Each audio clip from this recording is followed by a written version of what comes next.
आपण नागरिक शास्त्राच्या ग्रामीण स्थानिक शासन संस्था या धड्याचा अभ्यास करायला जातो. चला तर आता ह्याच्यामध्ये आपण थोडीशी चर्चा करूया प्रस्तावनेमध्ये की आपल्या उपक्रमात जसं काही लिहिलेलं आहेच की समाजाचे नियम करण्यात स्थानिक शासन संस्था महत्वाची भूमिका पार पाडते.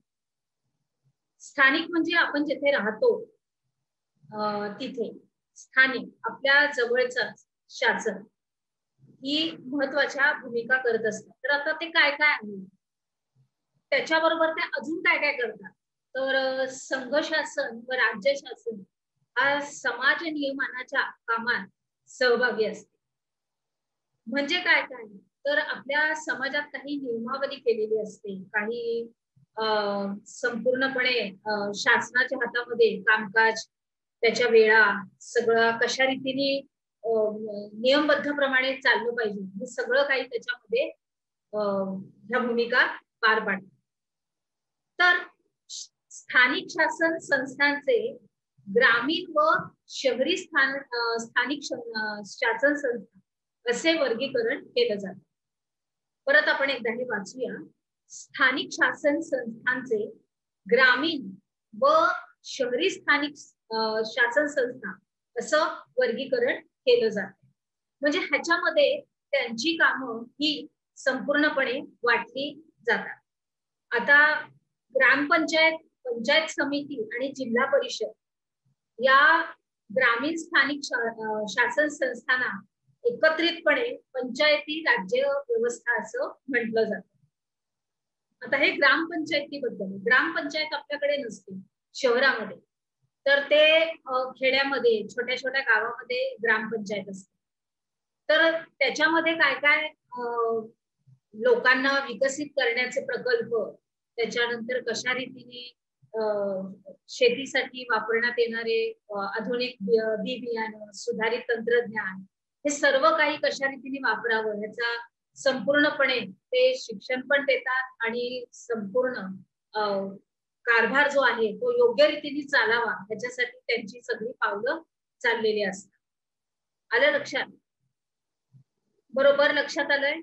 आणि त्याच्यानंतर स्थानिक शासन संस्था आपण आपल्या उपक्रमात बघतच आहोत की तिथं ग्रामीण आणि शहरी असे दोन हे भाग जे आहेत त्याच्यामध्ये ग्रामीण पंचायत, पंचायत समिती आणि जिल्हा परिषद म्हणजे हे ग्रामीणच्या संपूर्ण विभागात आहे. आणि शहरामध्ये काय येणार आहे? नगरपंचायत, नगर परिषद, महानगरपालिका आपण म्हणतो ना. उदाहरणार्थ म्हटलं तर मी तुम्हाला ते दिलं की तुम्हाला लगेच लक्षात येईल. बघा आपण शहरामध्ये राहतो तर आपल्याला आपलं पाण्याचं बिल येतं, बरोबर आहे? पाण्याचं बिल. मग ते आपण पाण्याचं बिल भरायला कुठे जातो?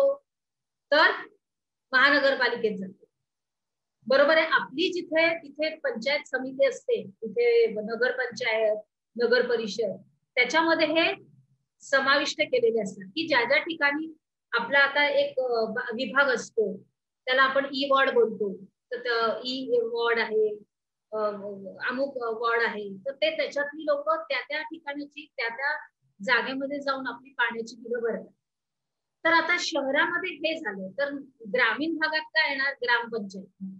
काही शेताचा काही समस्या असेल, काही बैलजोडी घ्यायची असेल तर हे सगळं काही ग्रामपंचायत, पंचायत समिती याच्यातर्फे ते संपूर्ण काही आपली समस्या सोडवू शकतात तिथली लोक.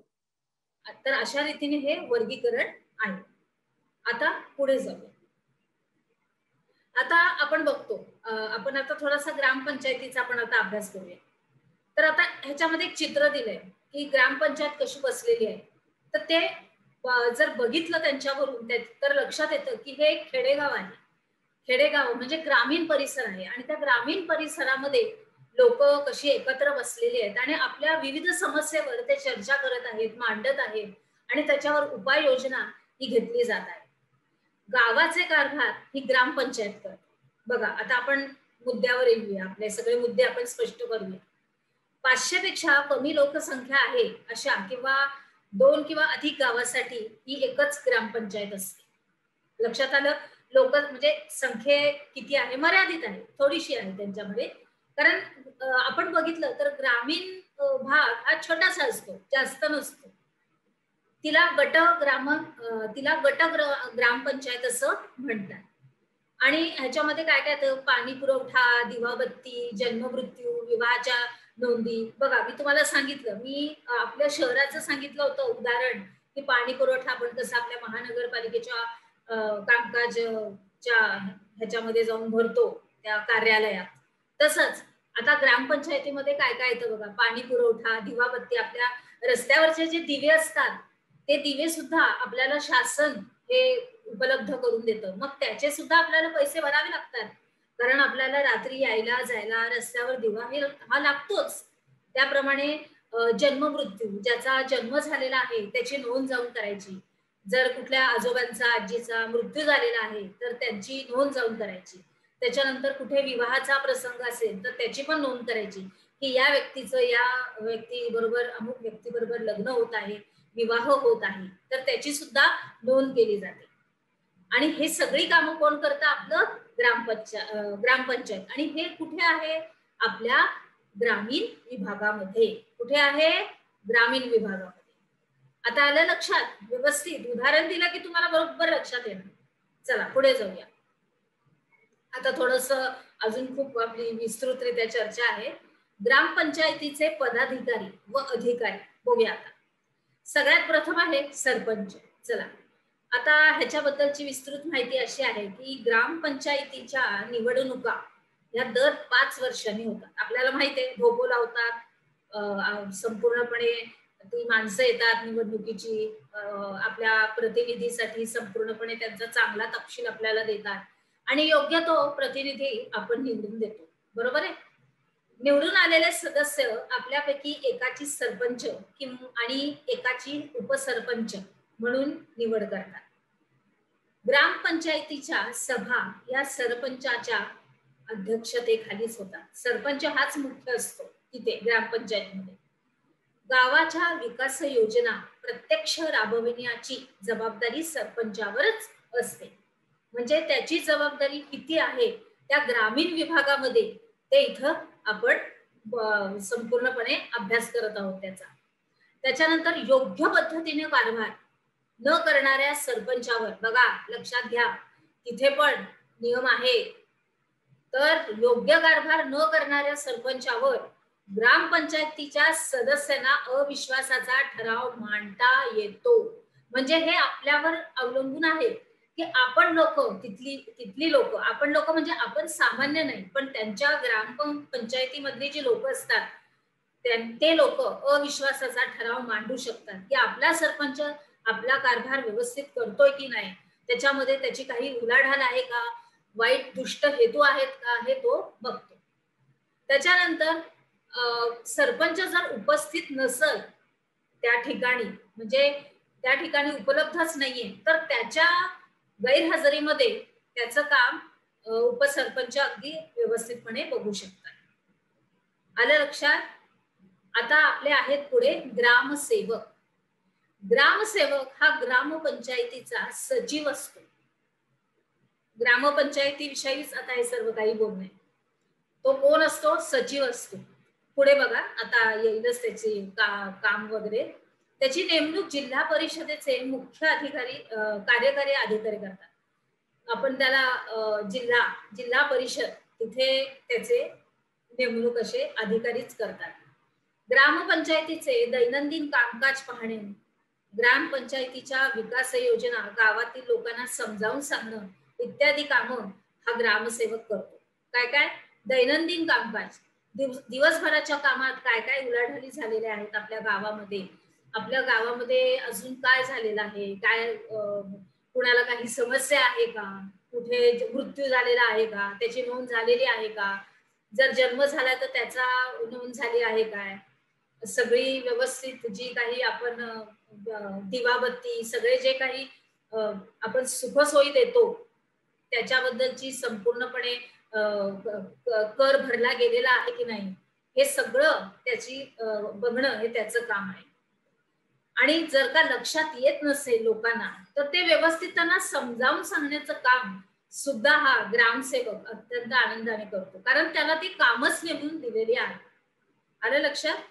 आता पुढे आता आपण थोडस सभेबद्दल बघूया. ग्रामसभा म्हणजे ग्रामीण भागात किंवा गावात राहणाऱ्या मतदारांची सभा. आलं लक्षात? ही सभा कशी असते बघा. सभा घेणं म्हणजे खायची गोष्ट नाहीये.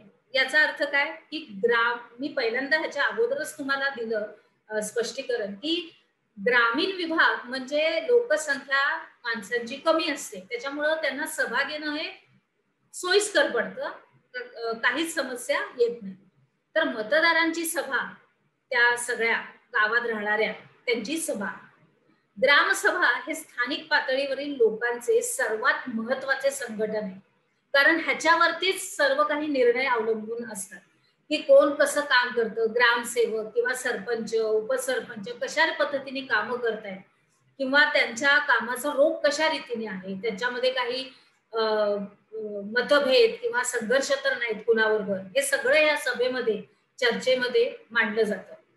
त्याच्यानंतर प्रत्येक आर्थिक वर्षात ग्रामसभेच्या किमान 6 सभा होणं बंधनकारक आहे, कारण की जरी आपण बघितलं तर ह्या 6 सभा बंधनकारक का आहेत, कारण माणसांना वेळोवेळी प्रश्न हे येतच असतात, काही समस्या काही अडचणी येतच असतात, म्हणून त्यांची संख्या त्या सभांची त्यांनी 6 ठेवलेली आहे, म्हणजे त्याच्यामध्ये त्यांना पटापट ते आपले प्रश्न मांडता येईल अशा रीतीने.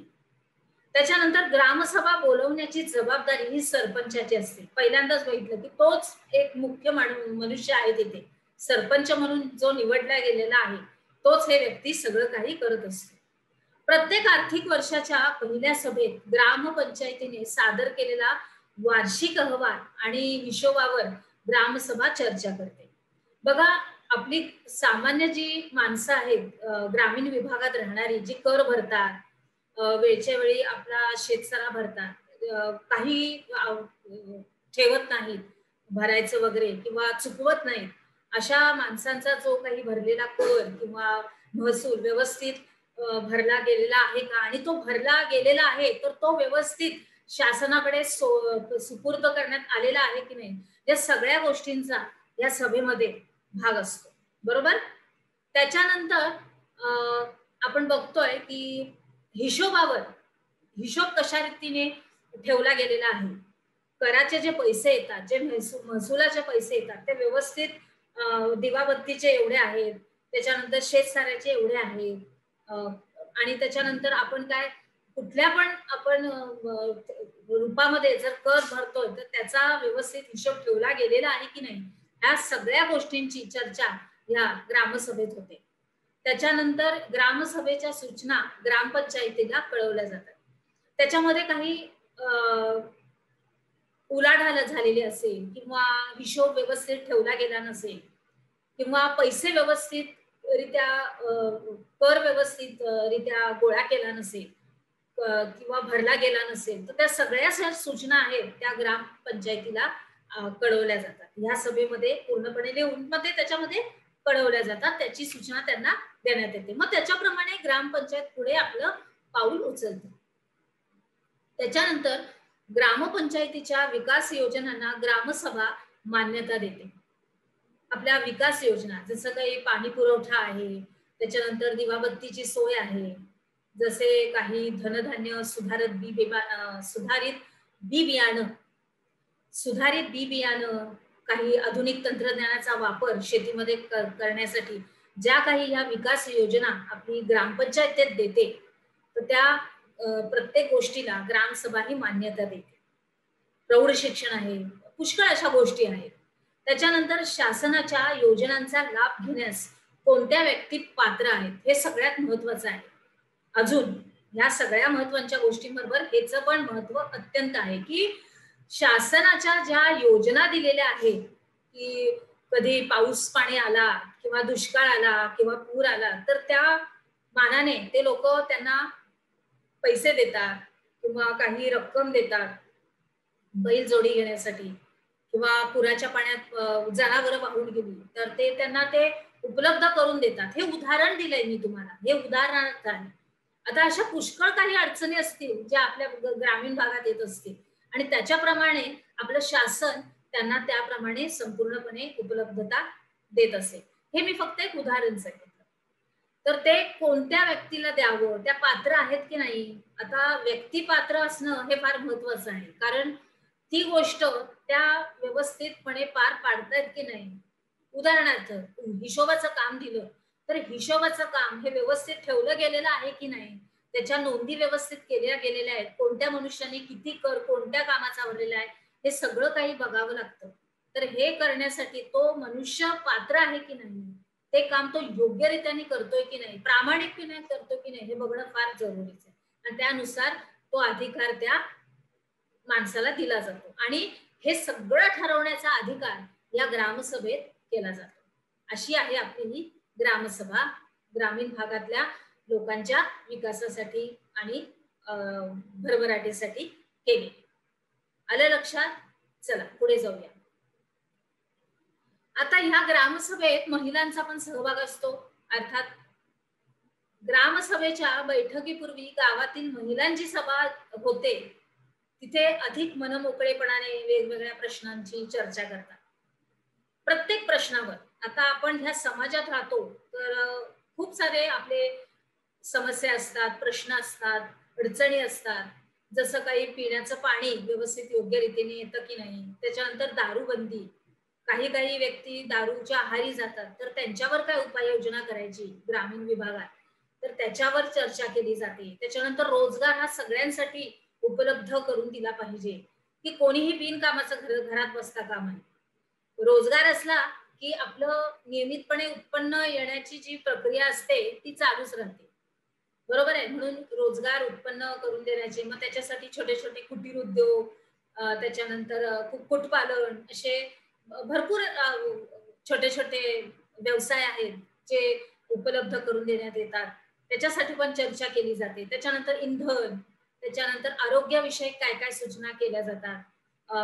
जसं की जी काही आरोग्यवर्धक सुविधा, एखादा रोगी जर गेला तर तो कोणत्या रोगाने काय आजारी आहे किंवा काय त्याला समस्या आहे, तर त्याच्यावरती योग्य तो उपाययोजना, त्याच्यासाठी आरोग्य, या सगळ्या विषयांबद्दल या महिला ग्रामसभेत अगदी आस्थेने बोलतात. म्हणजे अगदी मन मोकळेपणाने आणि व्यवस्थितरित्या त्याच्यामध्ये चर्चा होते की ही अडचण यांची आहे, ती कशा रीतीने सोडवावी, त्याच्यासाठी काय उपाययोजना केली जावी त्याच्यावर, आणि ते उपायही त्याच्यावरती येत राहतात.